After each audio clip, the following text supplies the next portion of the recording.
Merci beaucoup d'avoir accepté notre invitation. Désolé, hein, cette année, on ne se voit pas en présentiel, mais on fait toute cette série de conférences à distance. Donc, très heureux de vous accueillir pour cette présentation de l'ESCA, une école qui est souvent sollicitée par les élèves de ce lycée. Donc, Daniel, très heureux de vous avoir parmi nous. Je vous laisse la main et puis d'ici, je sais pas, 20-25 minutes, une fois que la présentation est terminée, on part sur un jeu de questions-réponses avec les élèves qui sont dans l'amphi et les élèves qui sont présents dans la conférence virtuelle. Voilà, je vous laisse partir. C'est parfait. Merci beaucoup Loïc pour cette invitation, pour être à nouveau présent, même si cette année en virtuel, pour pouvoir présenter l'ESCA. Alors je me présente très rapidement aussi pour les étudiants qui sont présents. Je m'appelle Daniel Rodrigues, je suis portugais en l'occurrence, et je suis responsable pédagogique des programmes bachelor sur le campus de Paris, de l'ESCA. Alors je vais vraiment faire une présentation sommaire, mais avec quelques éléments. Donc vous aurez la présentation que vous pourrez revoir. On aura également quelques questions-réponses à la fin. Donc pour que vous sachiez qu'est-ce que l'ESCA, quel type d'école, où est-ce que nous sommes présents, quel type de programme nous proposons, et bien entendu, les modalités d'admission au sein de l'école. Alors l'ESCA fait partie d'un univers assez vaste d'écoles de commerce françaises. Il y a 429 écoles de commerce en France.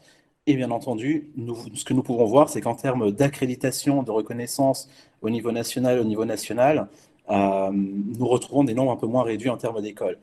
À titre d'exemple, il y a 16 écoles de commerce en France qui sont triple accréditées à l'international, et l'ESCA en fait partie. Alors nous parlons vraiment de 16 écoles sur un univers de 429, sachant que les écoles triplement accréditées au niveau international, donc quand on prend vraiment toutes les écoles dans le monde, nous parlons d'1% des écoles de commerce. Alors là, c'est vraiment où se positionne l'école.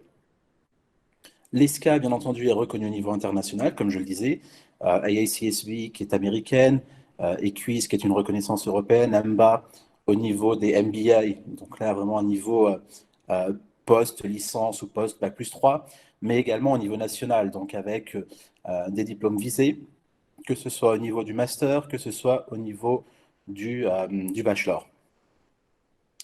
Alors l'ESCA en chiffres, alors on a plusieurs chiffres qu'on peut avancer. On parle de 6 000 étudiants en formation initiale et continue, on parle de 140 professeurs permanents, on parle de 380 collaborateurs, plus de 400 intervenants extérieurs, et là vraiment un mix en termes d'intervenants. Alors nous avons des universitaires, nous avons également des experts, donc des personnes qui sont en entreprise et qui viennent apporter bien évidemment cet élément qui est fondamental pour nous dans ce qui est la formation de nos étudiants. Également, plus de 55 pays dans lesquels nous allons retrouver des universités partenaires. Alors quand nous disons 55 pays, bien entendu, ce ne sont pas 55 universités, mais bien plus que cela, puisque dans certains pays, nous avons plusieurs accords. Et un réseau d'anciens étudiants, donc d'alumni, de 16 000 personnes, donc 16 000 diplômés, ce qui aussi donne l'opportunité aux étudiants de l'ESCA d'avoir un réseau qui est non seulement vaste, mais qui est également très divers. Également, comme vous pouvez le voir en bas à droite, alors l'ESCA fête cette année ses 111 ans. Alors c'est vrai que ça peut être assez curieux de fêter ses 111 ans, pas forcément les 100 ou les 120 ans, mais c'est également un chiffre qui est important pour nous et que nous mettons aussi en avant cette année. Alors l'ESCA, c'est une école qui a plusieurs campus.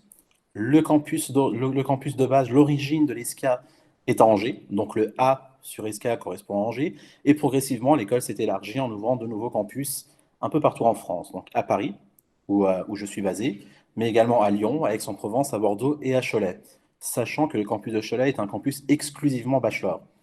Mais l'école a également des campus à l'étranger, donc 2 campus, en l'occurrence à Budapest et à Shanghai. Alors l'école peut être retrouvée dans plusieurs classements au niveau international, notamment celui du Financial Times, relativement au master. Et là, l'ESCA est classée 56e, donc au niveau mondial. Quand je parlais des pays dans lesquels nous avons des accords, nous parlons de presque 300 universités partenaires, nous parlons de 22 doubles diplômes existants avec des partenaires internationaux, et également plus de 800 étudiants 30 nationalités, grosso modo 30 nationalités qui sont sur le campus en France. Alors, quels sont les programmes qui sont proposés à l'école? Alors, de façon très simple, nous avons le programme Grande École qui est le programme de référence, ou qui a été pendant très longtemps le programme de référence de l'école. Nous parlons d'un diplôme visé qui donne la possibilité d'avoir un grade de master. Donc, on parle d'une formation longue sur 5 ans. Et je vais entrer un peu dans les détails après cela. Nous parlons également du programme Bachelor, donc un programme également visé, donc reconnu par le ministère de l'Enseignement supérieur et de la Recherche, euh, qui lui est un programme en 3 ans, donc une formation plus courte. Si je parle un peu sur ce qu'on va retrouver, notamment en France ou à l'étranger, bah, très clairement, on est sur du bac plus 3 ou du bac plus 4, du bac plus 5, pardon. Au sein de cette formation, il y a bien entendu, et comme je l'ai dit précédemment, des programmes d'échanges internationaux. Donc pendant la formation, que ce soit en bachelor ou en programme grande école, les étudiants sont menés à faire un semestre, voire deux potentiellement, dans le programme grande école, à l'étranger, donc dans une université partenaire. L'école propose aussi des Master of Science. Normalement, bien entendu, un étudiant qui est en train de terminer son lycée ne vise pas encore ce type de formation, qui lui est sur 18 mois et après une première formation, normalement de type bachelor, et des masters spécialisés, donc TMS, en 3 mois. Alors, qu'est-ce que le programme Grande École?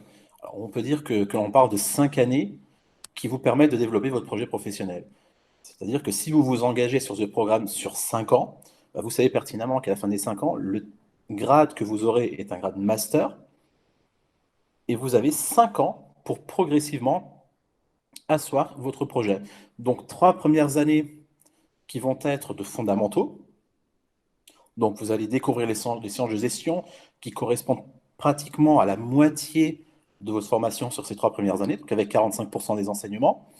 Vous avez également la possibilité de vous perfectionner en langue. Donc là, quasiment un quart de l'enseignement, que ce soit en espagnol, en allemand ou dans d'autres langues, et pour renforcer votre culture générale.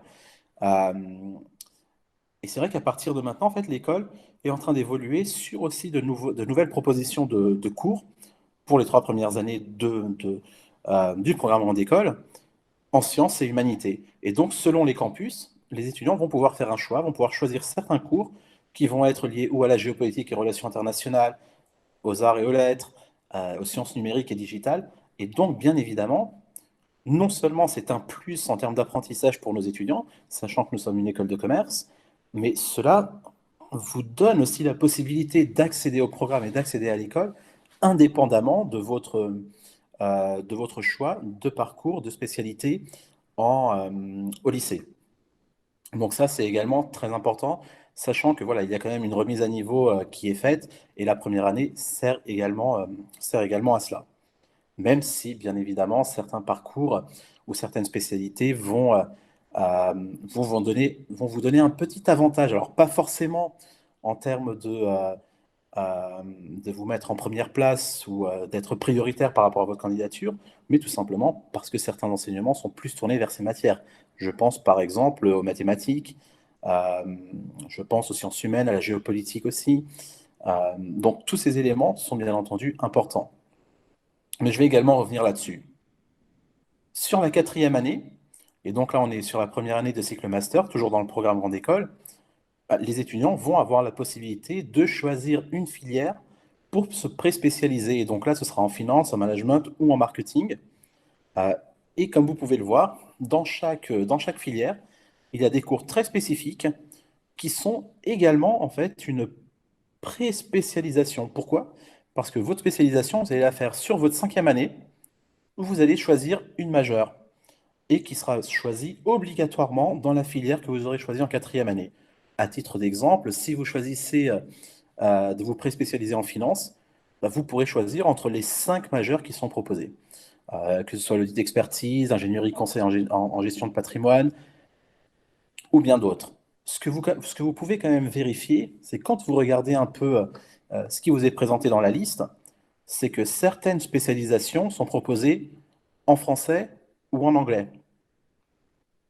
Et donc, bien entendu, quand vous allez faire votre choix, vous n'allez pas forcément choisir une spécialisation qui est totalement en anglais si vous sentez que vous avez des difficultés, et vice-versa. Sachant que pour accéder au programme grande école, vous pouvez également faire le choix de suivre vos cours dès la première année en français ou en anglais. Donc ça, c'est aussi quelque chose qui est très important. Sur cette cinquième année, donc sur cette année de spécialisation, vous pouvez également garder en tête que certaines d'entre elles sont proposées en alternance. C'est-à-dire, vous allez passer une partie de l'année en entreprise, l'autre partie de l'année à l'école. Alors, selon les spécialisations, vous pouvez être sur une semaine à l'école, 2 semaines en entreprise, une semaine à l'école, 3 semaines en entreprise. Donc là, cela dépend vraiment de chaque spécialisation. Si vous vous souvenez un peu de ce que je vous ai dit précédemment, l'école a plusieurs campus. Alors, les 3 premières années sont proposées sur tous les campus, à l'exception de celui de Cholet, puisqu'il est exclusivement dédié au programme bachelor. Mais à partir du moment où vous choisissez votre spécialisation, vous devrez peut-être devoir changer de campus selon la spécialisation que vous choisirez. C'est-à-dire, chaque spécialisation n'est pas proposée sur tous les campus. Comme vous pouvez le comprendre, les 2 campus qui proposent le plus de spécialisations sont Angers, donc le campus historique de l'école, et Paris, sachant que Lyon se développe également énormément à ce sujet. Le bachelor, quant à lui, peut être considéré un programme ou un cursus dynamique et dynamisant. Pourquoi? Alors, premièrement, on va bien entendu penser à la reconnaissance du programme, et vraiment une double reconnaissance, académique, professionnelle, donc diplôme visé, ministère de l'Enseignement supérieur, titre RNCP, reconnaissance par le ministère du Travail. Alors, pourquoi c'est important? Parce que quand le bachelor a été créé, il y a de ça une vingtaine d'années sur le campus de Cholet, il se voulait professionnalisant. Donc, certaines entreprises se sont tournées vers l'école en demandant des cadres intermédiaires. Donc, pas forcément des étudiants qui terminaient leurs études avec un bac+5, mais un bac+4. On parle également de pédagogie active expérientielle, donc beaucoup d'études de cas, beaucoup de travaux en mode projet, des jeux d'entreprise. Donc, il y a un jeu d'entreprise par année de formation, ce qui permet aussi de mettre en pratique d'une façon un peu plus ludique ce qui est appris au sein des cours. Également, cet aspect d'immersion rapide dans le monde de l'entreprise, donc avec des stages obligatoires en première, troisième année, stages optionnels en deuxième année, et également une possibilité d'alternance en troisième année. Donc, comme vous pouvez le vérifier, l'alternance est également quelque chose qui est très important pour les SCA, parce que ça permet également de mettre les étudiants directement en entreprise, de les mettre directement dans le bain pour qu'ils puissent appliquer ce qu'ils apprennent à l'école. Et finalement, l'internationalisation du parcours. Alors, on parle quand même d'un bachelor en management international. Donc, il y a un départ à l'étranger en deuxième année, qui peut potentiellement être une année entière sur le campus de l'ESCA à Budapest, donc en Hongrie, et qui est en deuxième année. Même si nous parlons d'un bachelor et si nous parlons d'un cursus qui est court sur la durée, donc 3 ans quand on compare au programme grande école qui, lui, est sur 5 ans, alors il y a 3 spécialisations qui sont proposées par le programme. Un parcours international, un parcours digital et un parcours management du sport. Alors là, comme sur le programme grande école, nous allons avoir une partie de maîtrise des fondamentaux. Et là, nous n'allons pas être sur 3 ans de maîtrise des fondamentaux, mais sur une année de maîtrise de fondamentaux. Donc votre première année, où là, effectivement, vous allez également avoir un stage en entreprise. Donc un stage de découverte de l'entreprise. D'ailleurs, les étudiants sont en ce moment en entreprise pour ce stage, les étudiants de première année. Et c'est également une année où vous allez avoir des cours qui vont vous introduire, que ce soit au marketing, à la négociation, à la finance, et qui va vous donner la possibilité de pouvoir commencer à faire certains choix, notamment par rapport à ce qui sera la troisième année, qui est une année de spécialisation. Comme vous pouvez le vérifier, il y a indiqué cours de pré-spécialisation. Et là, on parle des cours qui sont liés aux 3 parcours dont je vous parlais précédemment. Donc, il y aura un cours d'international, un cours de management du sport, un cours de digital qui est au choix par les étudiants. Et donc, les étudiants peuvent, au long de la première, deuxième année, euh, tester, essayer différents cours pour voir ce qui leur plaît le plus, sinon pour le choix qu'ils feront plus tard. Sur la deuxième année, on va introduire aussi d'autres matières, comme le droit, par exemple, mais on est surtout sur le départ à l'étranger, qui est vraiment l'aspect fondamental de la deuxième année. Donc l'internationalisation de l'étudiant, l'internationalisation du profil de l'étudiant. Et à nouveau, quand on parle de départ à l'étranger, ce sera dans une des universités partenaires ou sur un campus ESCA à l'étranger, donc en Hongrie ou en Chine. Et donc là, on est également sur ces universités partenaires. Donc voilà, vous pouvez en voir quelques-unes en Amérique du Nord, en Amérique latine, plusieurs en Europe et également en Asie, en Océanie. La troisième année est quant à elle l'année de spécialisation et donc bien entendu de professionnalisation du cursus de l'étudiant. Alors rappelez-vous ce que j'ai dit précédemment, quand nous parlons du bachelor, nous parlons d'un programme qui se voulait professionnalisant à la base, et donc normalement des étudiants qui allaient intégrer le marché du travail suite à cette formation. Et il y a 5 spécialisations qui sont proposées. Donc le marketing commercialisation, qui est exclusivement en alternance, 2 options proposées en anglais, International Business Developer et Running a Business Unit, donc plus entrepreneurial, et les 2 spécialisations qui sont liées aux 2 autres parcours, e-business development dans le digital et le management du sport. Ce qui est important, c'est que ce n'est pas parce que vous choisissez un cursus qui est professionnalisant que vous ne pouvez pas poursuivre vos études. Donc cela reste aussi une possibilité et nous avons bien entendu d'ailleurs une grande majorité d'étudiants qui terminent leur bachelor et qui vont poursuivre leurs études en master à l'ESCA ou ailleurs. Ce parcours, donc ce bachelor est également proposé totalement en anglais, alors sur le campus de Paris, mais également sur le campus de Lyon et sur le campus de Budapest. Sachant que bien évidemment, le programme est exactement le même que celui que vous retrouvez sur le parcours francophone. La seule différence, c'est qu'il est enseigné 100% en anglais, donc 100% en langue anglaise. Bien évidemment, ce qui est également à prendre en compte, c'est que si vous souhaitez suivre le parcours anglophone, il faudra quand même justifier d'une connaissance de la langue qui vous permette de suivre ce cursus en anglais. Et donc là, un test d'anglais, niveau B2, après, indépendamment du type de test qui sera présenté. Donc ça peut être un TOEFL, ça peut être un Cambridge, ça peut être n'importe quel autre examen d'anglais qui justifie de ce niveau. Quelque chose qui est quand même aussi, en tout cas sur cette dernière année, très important, euh, qui est la question des confinements, des cours à distance, des cours en bimodalité. Alors, l'école a pu développer très très rapidement, en fait, à partir du mois de mars dernier, euh, sur des cours en distanciel. Alors, à partir du moment où le confinement a été décrété en France, pour le programme Bachelor, les cours ont débuté la semaine où nous avons été confinés, donc à distance. Pour le programme en grande école, ils ont débuté la semaine suivante. Donc ça a été vraiment très rapide. Euh, et dès la rentrée de cette année, donc dès le mois de septembre, les étudiants ont également été sensibilisés à la bimodalité.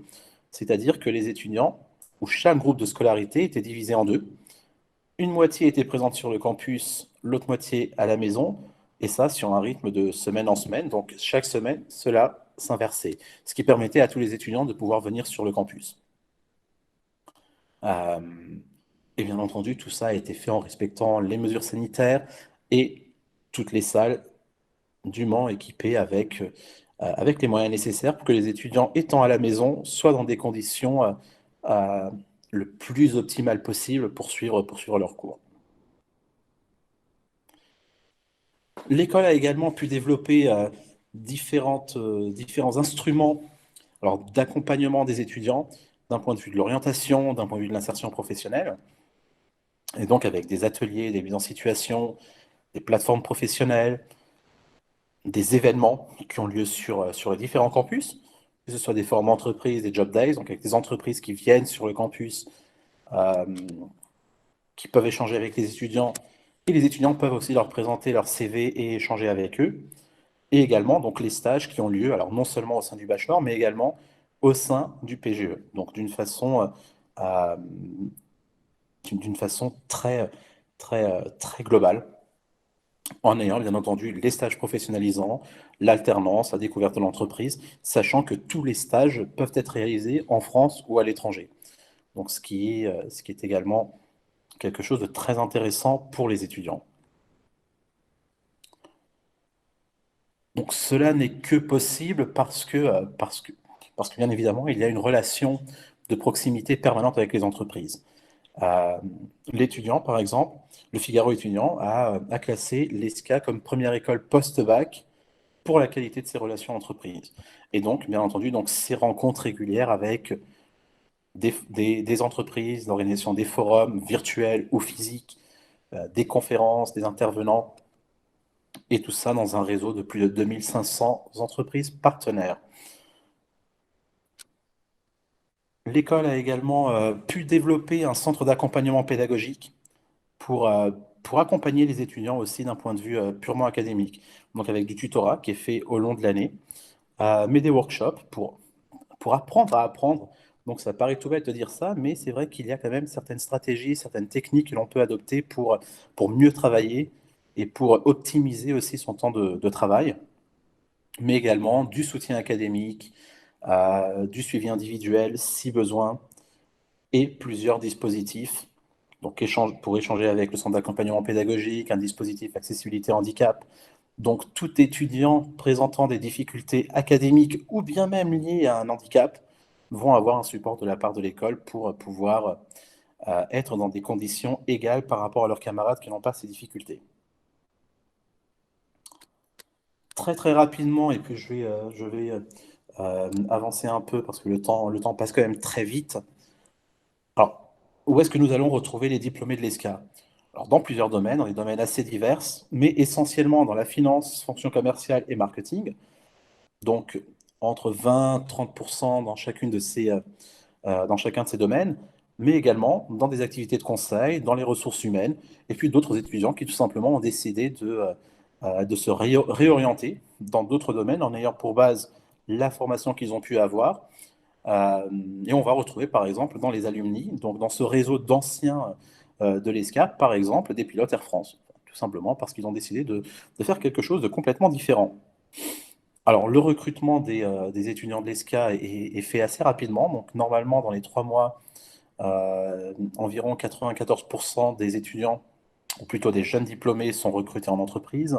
79% d'entre eux ont signé un contrat avant la fin de leurs études. 91% qui ont intégré l'entreprise dans laquelle ils souhaitaient travailler. Et donc, c'est vrai que globalement, nous arrivons à avoir des chiffres qui sont globalement assez positifs. Pour essayer de conclure tous ces éléments, alors comment est-ce qu'on accède à l'ESCA? Comment est-ce qu'on peut être admis à l'ESCA? Alors, pour le programme Grande École, c'est à travers un concours, le concours accès, mais l'inscription, la procédure d'admission se fait via Parcoursup. Et ça, pour tous les étudiants qui sont notamment en lycée français à l'étranger. Tous les profils de lycéens est admissible. D'accord? Donc c'est vrai que quand on parle de spécialité que vous pouvez choisir quand vous êtes en seconde, euh, voire en première, ne va pas avoir un impact direct sur votre sélectivité. On va retrouver des profils qui sont vraiment très différents à l'ESCA. Après, comme je vous le disais, bien entendu, si vous avez un profil maths, cela va vous aider par rapport à vos cours, mais pas par rapport à l'accès, pas par rapport au concours. Donc le concours est lui fait de sorte à ce que tout candidat de tout profil soit à égalité. Donc bien entendu, pour s'inscrire, il faut s'inscrire sur Parcoursup, il faut s'inscrire au concours accès. Et donc ça du 20 janvier au 11 mars. Sachant qu'il y a 190 € d'inscription au concours accès, indépendamment du nombre d'écoles choisies. Il y a 3 écoles qui font partie du concours accès, donc l'ESCA, l'IESEG et les SDES. Et les frais de concours ont une réduction de 50% pour les candidats boursiers. Par contre, n'oubliez pas qu'il y a une date de clôture qui est le 8 avril, qui est le 11 mars, et le concours qui aura lieu le 8 avril. Sachant que cette année, les épreuves écrites auront toutes lieu en ligne. Donc là, bien entendu, il suffira juste d'être sûr que vous avez une bonne connexion et qu'il n'y a pas de problème par rapport à ça. Et les oraux, et je vais aussi vous en parler, pour les étudiants qui sont à l'étranger ou pour les candidats qui sont à l'étranger, seront également faits à distance, donc en visio. Et donc, il y a un total de 1050 places sur les 5 campus français, donc à Aix-en-Provence, Angers, Bordeaux, Lyon et Paris. L'affectation est faite en fonction de vos souhaits, donc de votre choix, de votre classement au concours et du nombre de places sur chaque site. Donc, comme je vous le disais, les épreuves écrites sont adaptées au nouveau format du baccalauréat, donc indépendamment du choix de spécialité que vous avez fait. Et donc, vous allez avoir une épreuve de raisonnement logique et mathématique, d'ouverture culturelle, une épreuve de synthèse et une épreuve d'anglais. Donc, ça reste quand même très diverse. Pour le bachelor, nous sommes sur environ 310 places qui sont ouvertes sur la totalité des campus. Donc là, en l'occurrence, à l'exception d'Angers, puisque le bachelor est proposé à Cholet, qui est vraiment très proche. Également, l'inscription doit être faite sur Parcoursup et avec des frais de concours de 90 €, avec, bien entendu, moins 50% pour les boursiers. Là, en l'occurrence, le concours est fait, ou le processus d'admission est fait, à travers une étude du dossier Parcoursup. Donc, ce que vous aurez dans votre dossier, lettre de motivation, vos activités, centres d'intérêt, bien entendu, vos relevés de notes. Une épreuve orale de 20 minutes, qui aura lieu sur tous les campus, voire à distance pour les étudiants qui sont à l'étranger.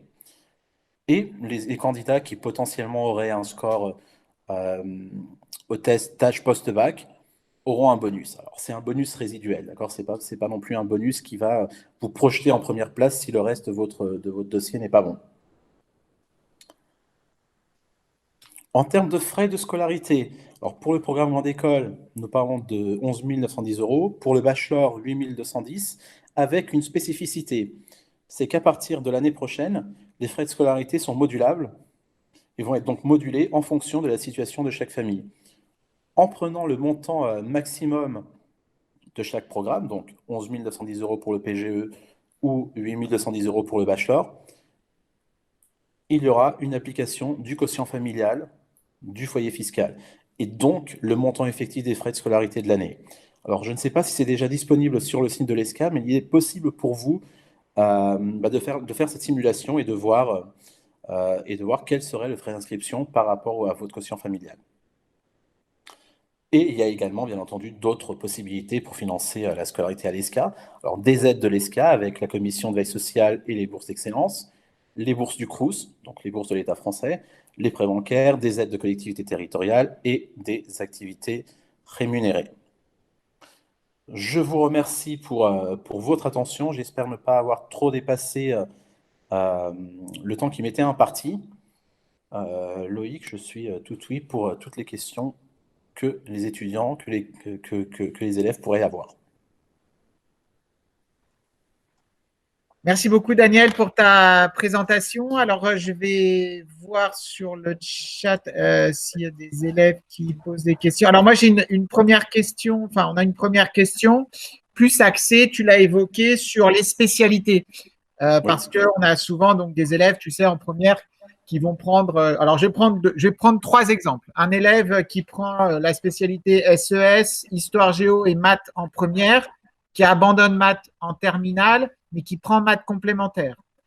Deuxième exemple, un élève qui prend les maths en première, qui le garde en terminale, et un élève qui ne prend jamais les maths ni en première, donc forcément pas en terminale. Donc, sur ces 3 cas de figure, quels sont ceux qui sont conseillés, déconseillés? Parce qu'on a eu une conférence avec l'IESEG Donc, je crois que c'est le même concours, si je ne me trompe pas.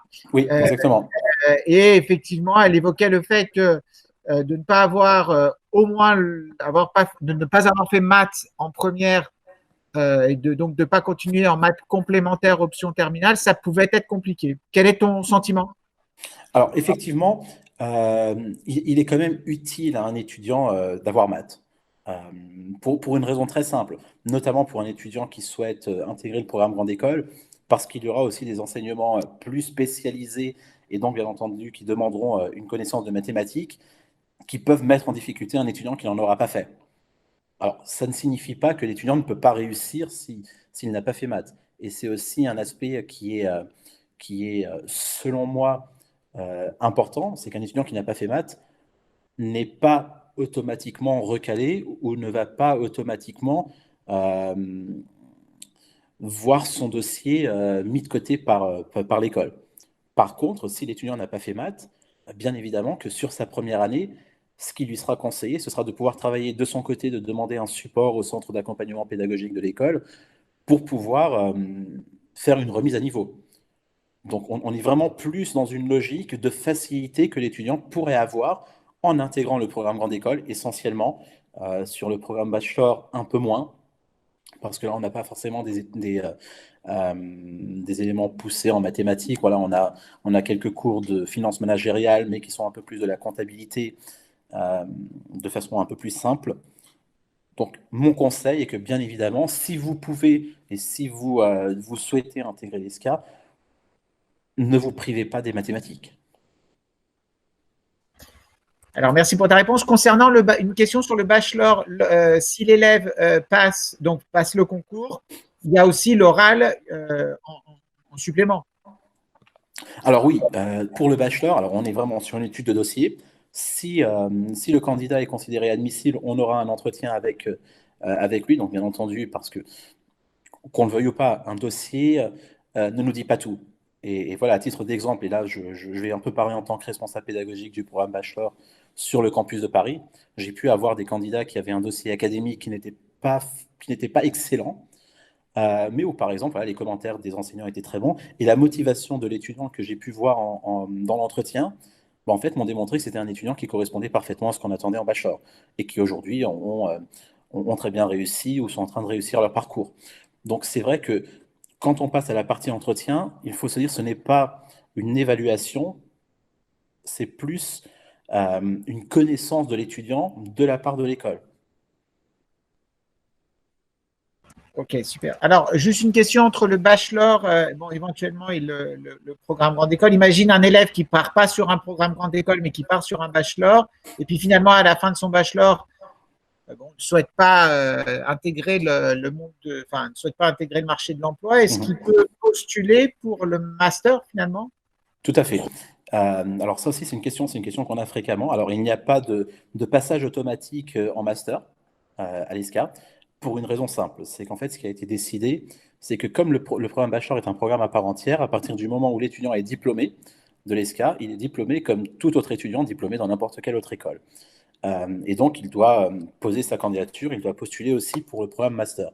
Après, bien entendu, ce qu'il va se passer, c'est que si l'étudiant est considéré à nouveau admissible, quand il arrive à la partie entretien, si c'est un étudiant de l'ESCA, bien évidemment, s'il a un bon dossier, l'école ne va pas se priver de garder un étudiant qu'elle connaît déjà. Par contre, il n'y a pas de passage automatique entre le bachelor et le master du programme grande école. Merci. Alors, peut-être une question sur le programme Grande École. Est-ce que les élèves ont la possibilité, durant ce programme, de faire une partie de leur cursus avec des partenariats à l'étranger? Alors oui, alors cela va arriver à plusieurs reprises.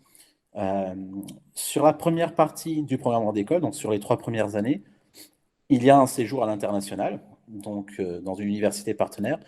Normalement, on parle de 6 mois. Il est possible dans certains cas de partir sur un an sur le campus de l'ESCA à Budapest. Également, quand on arrive au niveau master, donc toujours dans le programme grande école, il y a des masters qui sont en double diplôme et qui donc, bien entendu, ont lieu à l'ESCA et dans l'université partenaire. Et donc là, normalement, on va se retrouver sur une année à l'ESCA et une année dans l'université partenaire. Et à la fin des études, en fait, l'étudiant aura un double diplôme. C'est-à-dire un diplôme émis par l'ESCA, un diplôme émis par l'université partenaire. Et donc là, on en a 22 avec plusieurs universités, alors en Europe, en Chine, nous en avons aussi, sauf erreur de ma part, aux États-Unis et au Brésil, dans différents domaines, voilà, que ce soit le management, le marketing ou bien même la finance. Très bien, merci. Alors peut-être une dernière question plus axée sur le concours. Je voudrais juste revenir concrètement. Donc les élèves s'inscrivent sur Parcoursup. Donc ils ont jusqu'au 11 mars pour indiquer leur vœu. J'imagine qu'ils vont indiquer le vœu accès concours avec à l'intérieur les deux écoles, donc ils vont cocher.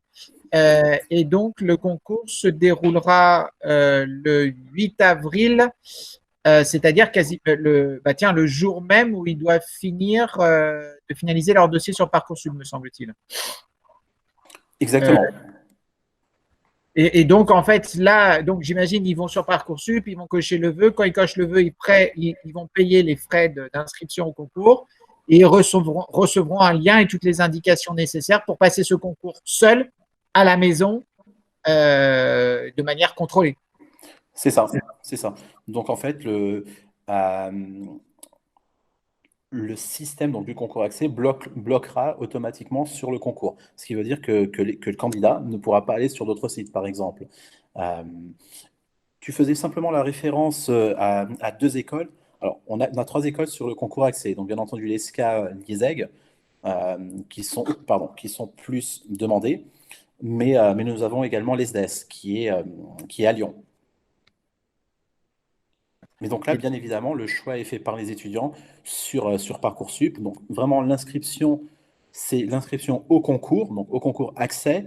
Et puis l'étudiant devra cocher, donc devra choisir les écoles pour lesquelles il souhaite postuler à travers le concours accès.